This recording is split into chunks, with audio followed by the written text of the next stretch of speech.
Terkait dengan inovasi seperti itu, ini nanti kalau ada yang seperti itu yang berguna bagi daerah atau secara nasional seperti itu, nanti BKD bisa fasilitasi teman-teman ya untuk mendapatkan kenaikan pangkat luar biasa namanya. Nanti bisa diekspos di BKN nanti. Kita laporkan ke BKN, kemudian nanti tim BKN turun untuk menguji nanti diuji hasilnya itu, kemudian nanti diberikan kenaikan pangkat luar biasa. Misalnya naik pangkatnya April, Mei bisa naik pangkat lagi. Gitu. Jadi tidak ada periodenya untuk yang seperti itu. Pantesan banyak sekali bintangnya Bapak itu ya, banyak sekali bintangnya ya, penghargaannya luar biasa. Termasuk Car Free Day Mataram dia yang gagas itu. Apa Dok? Car Free Day. Oh Car Free Day, CFD. Oh gitu. Iya.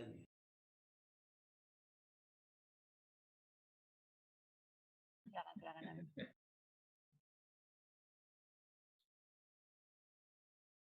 Oke teman-teman, kita dengar untuk 3 orang ya. Semoga sih Wheel of Names-nya menunjuk ke beberapa profesi. Jadi nggak satu profesi. Jadi sudah siapkan ya buka akun YouTube-nya. Jadi tinggal nanti putar gitu. Ini tapi nggak sampai begadang kan ya? Cuma dikit kan, ya ini ya. Sampai Bu. Begadang. Lebih Bu. Begadang sampai jam 4 Bu. Sampai matanya perih katanya Bu. Itu Pak Asis baru bangun jam 3 itu saya yakin tuh, makanya sampai jam 4. Enggak Pak ya? Begadang memang sampai jam 4 Bu, karena bingung sama tugasnya itu gimana prosesnya. Sementara kita cek SMS. Iya, ya jadi lemes ya, ngecek LMS nggak ada gitu ya, mohon maaf ya. Nanti nggak apa-apa.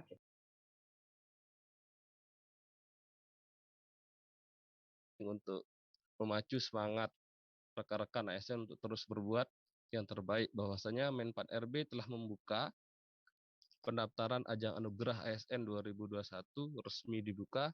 Tahun ini anugerah ASN dibagi ke dalam 4 kategori, yaitu PPT Media Teladan, PPT Pertama Teladan, ASN Inspiratif, dan The Future Leader. Cara dan syarat pendaftaran tercantum pada keputusan Menteri PAN RB nomor 344/2001 tentang pedoman pelaksanaan anugerah ASN tahun 2021. Silahkan bisa ASN atau kita semua dapat mengunduhnya pada tautan berikut, dan jangan lupa pengusulan dan pendaftaran tahun ini dilakukan melalui situs di bawah ini. Cuci tangan sampai bersih. Sekian dan terima kasih. Assalamualaikum warahmatullahi wabarakatuh. Waalaikumsalam warahmatullahi wabarakatuh. Keren Judi, semakin membaik saja. Ibu berikan ini untuk Judi ya. Oke. Pertama submit dompet hari ini dengan percaya diri. Oke, luar biasa. Jadi penugasan untuk manajemen ASN yaitu cek ya, identifikasi jabatan seorang Dudi Iskandar atau ASN Inspiratif. Kemudian yang kedua, identifikasi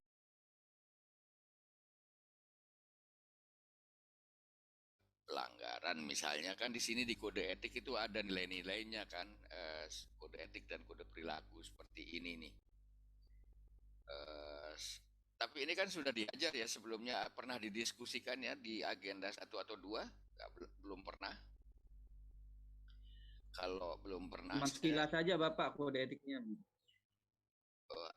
ada di nasionalisme kalau nggak salah, itu ada di komitmen mutu juga ada gitu. Nah, kode-kode etik ini adalah bagaimana mengatur perilaku atau mengatur tata cara kita bertindak sebagai ASN. Banyak sekali kode etik dan kode perilaku ini. Nah, pasti kalau kalian di PGRI saja itu ada kalau pelanggaran kode etik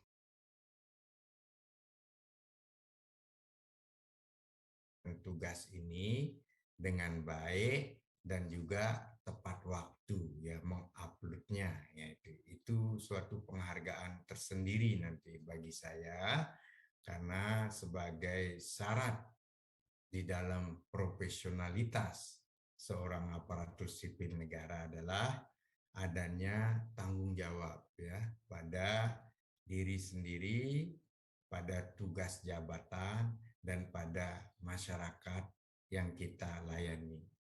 Apalagi nanti ada perintah-perintah tugas yang harus diselesaikan sebagai seorang ASN, ini akan diukur kesungguhan kita. Nah, oleh karena itu, penghargaan seperti ini perlu saya sampaikan untuk memberikan motivasi keberlanjutan kepada diri saudara di dalam setiap mengemban tugas-tugas yang diberikan. Nah, baik, berkaitan dengan penelusuran yang sudah dilakukan oleh Dion, ini mendekati kesempurnaan ya.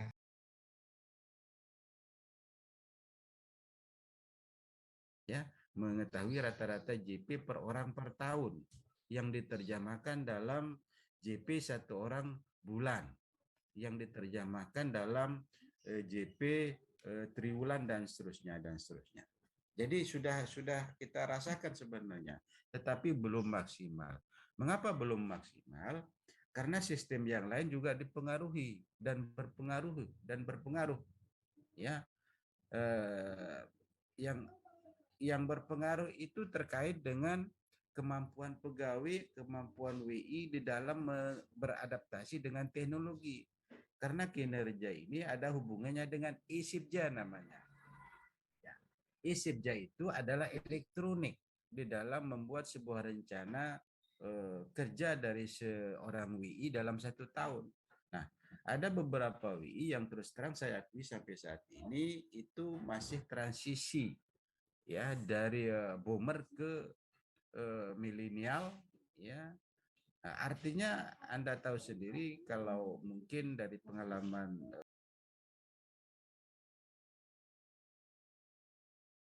kita adalah siswa.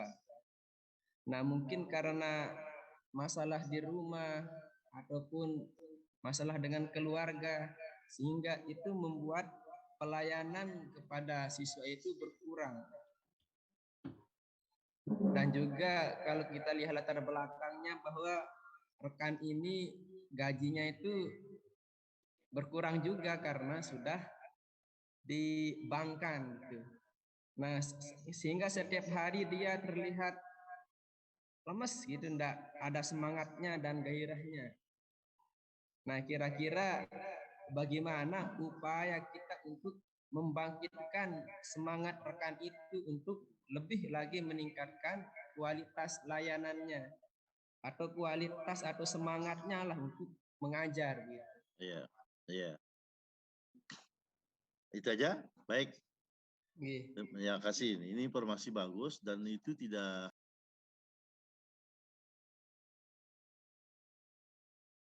tinggi itu ketangkap gara-gara ya itu misalnya kalau dari tingkat pusat gitu kan gimana itu Kementerian Sosial itu ya bagaimana kementerian yang lain lah enggak usah saya sebut banyak sekali masuk penjara karena begini ya itu karena tentu dari usulan dari masyarakat yang berkaitan dengan penyelenggaraan. Kalau Anda juga tidak puas dengan di daerah, di kabupaten, katakanlah tentang pelayanannya BKD, Anda bisa usulkan. Tapi jangan sampai Anda tidak tahu kenapa Anda harus usulkan. Dipastikan kebenaran. Dia sudah menyalahi aturan, maka wajib melakukan teguran. Tapi kalau peneguran antara pemerintah, penyelenggara pemerintah, tidak boleh langsung dikirim ke lain. Anda harus menyampaikan karena ada kepala daerah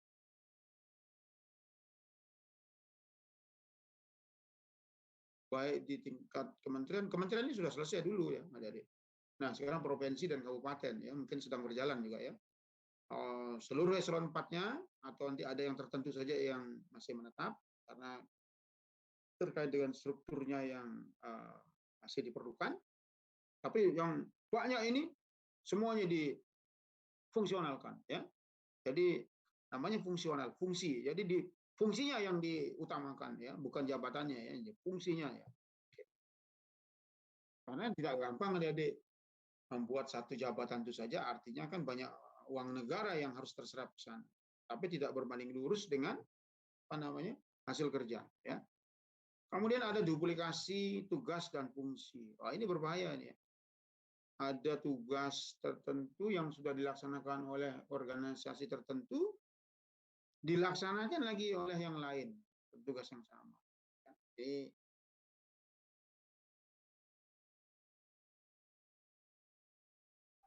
baik.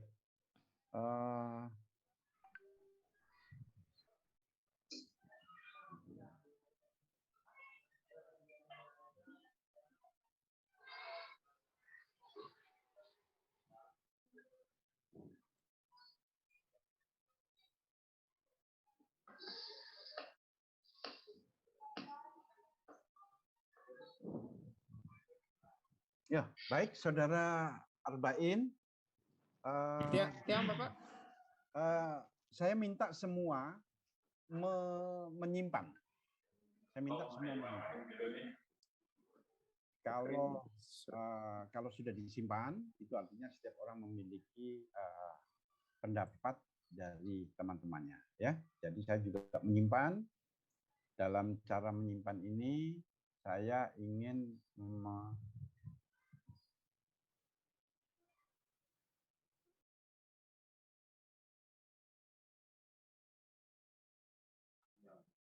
tapi kadang-kadang ya kembali lagi kita ke manusianya itu gitu loh. Nah, misalnya saya seorang bupati, nah, dia tidak mengikuti 100% dari itu misalnya, tapi ada bisikan, mungkin dari tim suksesnya, mungkin dari temannya dan sebagainya. Itu kita tidak mungkin hindari itu. Sulit itu. Dia juga manusia seperti kita kok. Jadi sulit dilaksanakan aturan yang sudah dibuat sedemikian rupa dan susahnya setengah mati. Negara ini buat aturan itu akan dilakukan 100% seperti itu gitu loh. Kalau dilakukan dibilang, oh kaku ini, salah lagi gitu loh. Oh kaku ini, bupati ini, wali kota ini misalnya. Tetap aja disalahin aja gitu loh. Jadi akhirnya masyarakat ASN ini ya ngikuti gitu. Tapi saya tidak setuju juga bahwa kita seorang ASN ini mengatakan nasib itu jangan kembali ke nasib, nanti kita jadi lemah. Itu aja sebenarnya.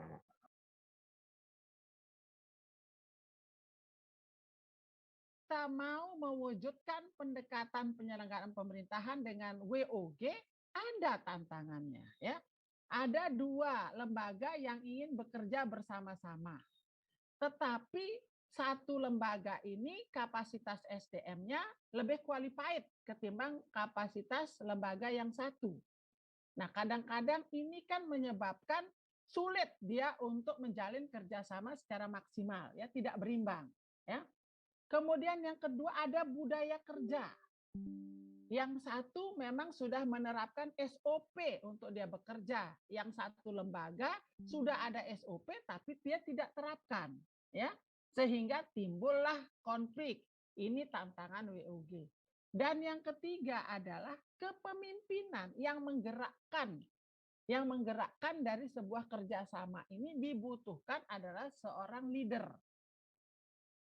yang mampu menyatukan budaya kerja yang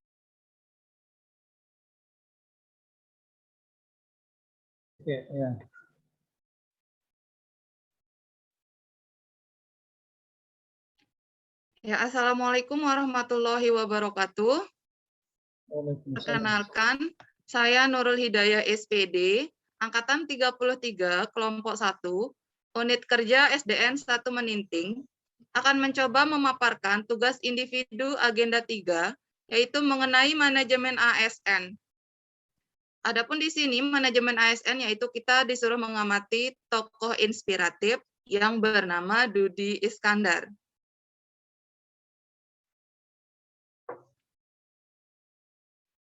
Oke, sebelumnya saya akan menjabarkan jabatan dari Bapak Dudi Iskandar di sini. Yang pertama yaitu Bapak Dudi Iskandar mengawali karir sebagai CPNS Kemenkumham pada tahun 2000 sebagai Taruna Akademi Angkatan 4. Kemudian jabatan awal Dudi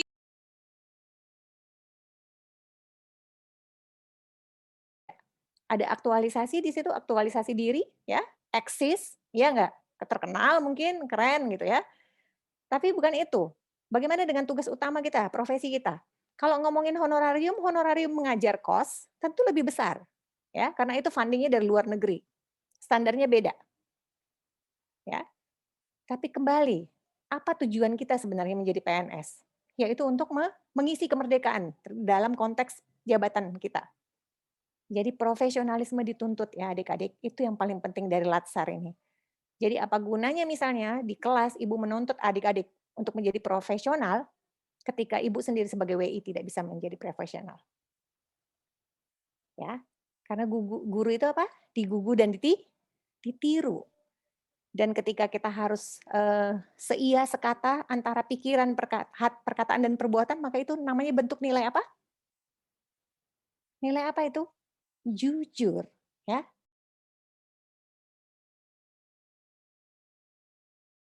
Ada dasarnya ya teman-teman sekalian, kita belajar tentang pelayanan publik ini ya. Yang pertama adalah tidak ada sesuatu yang permanen ya dalam kehidupan kita yang abadi terus ya, tetap stagnan gitu, enggak ada ya. Terkecuali perubahan ya. Jadi ini artinya begini, dunia itu berubah ya, kehidupan berubah ya, kemudian sistem-sistem kita berelasi, berinteraksi ya dengan teman, dengan lembaga-lembaga, dengan sekolah, dengan macam-macam itu berubah ya. Nah, sehingga teman-teman sekalian itu mempengaruhi ya, provider itu penyedia ya. Penyedia pelayanan itu dipengaruhi karena adanya perubahan ya. Kalau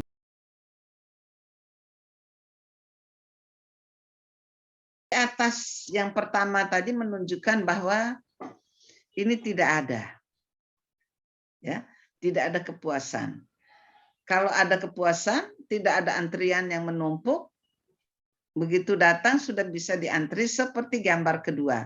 Jadi kita utamakan, nah bagaimana contoh coba?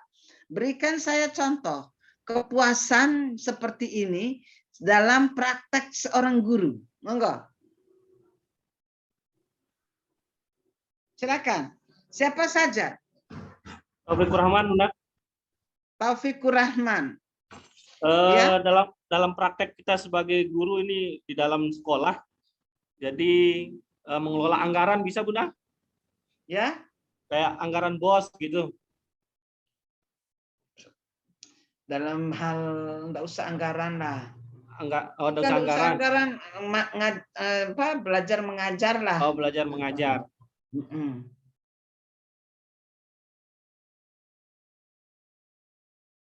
Kalau dia sebagai PNS, ya, kalau sudah setiap hari perlakuannya seperti itu, kemudian nilai SKP-nya itu baik, ya, itu kan berarti dia tidak objektif.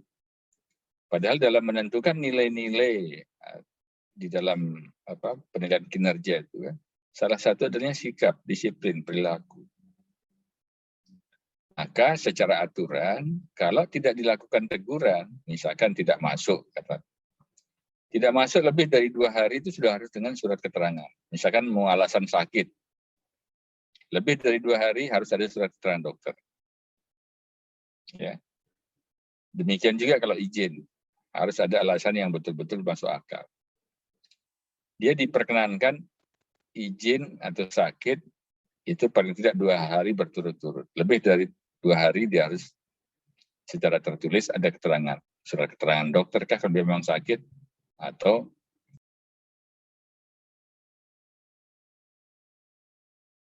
yang penting. Jadi harus kita sarankan untuk mereka pergi ke sebelah kiri dulu gitu, rame-rame gitu ya. Di sebelah kanan kemudian gitu ya. Oh, ya. Kalau menurut Mbak Efrida? Iya Pak, iya Pak. Sepertinya sama dengan yang dibilang Johan Pak, harus bersama. sama. Iya Pak. Jadi kita sarankan untuk habiskan satu dulu begitu ya. Iya Pak. Nah, atau mungkin ada yang berbeda. Kita mencari yang berbeda-beda ini. Ada yang beda pendapatnya?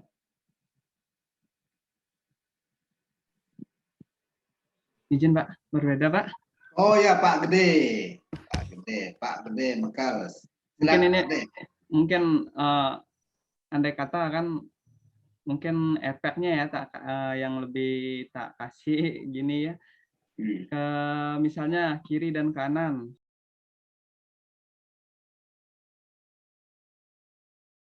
Pun sekarang kita bisa membeli obat. Kalau kita panas saya tidak perlu misalnya mau tanya perawat, mau tanya dokter, bidan dan sebagainya. Masyarakat pasti saya harus beli paracetamol.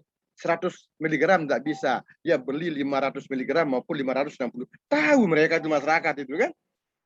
Nah, ini juga kita harus hati-hati di dalam memberikan pelayanan kepada masyarakat. Apa betul setiap demam itu harus diberikan paracetamol? Apakah betul setiap demam itu adalah harus diberikan obat sekian mili misalnya?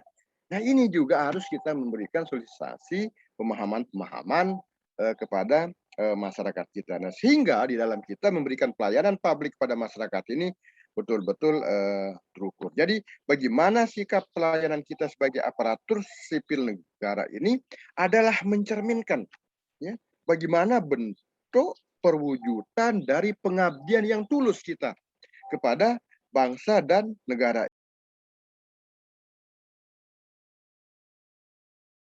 Oke, seperti ada di sini nih di gambaran nih. Kemarin waktu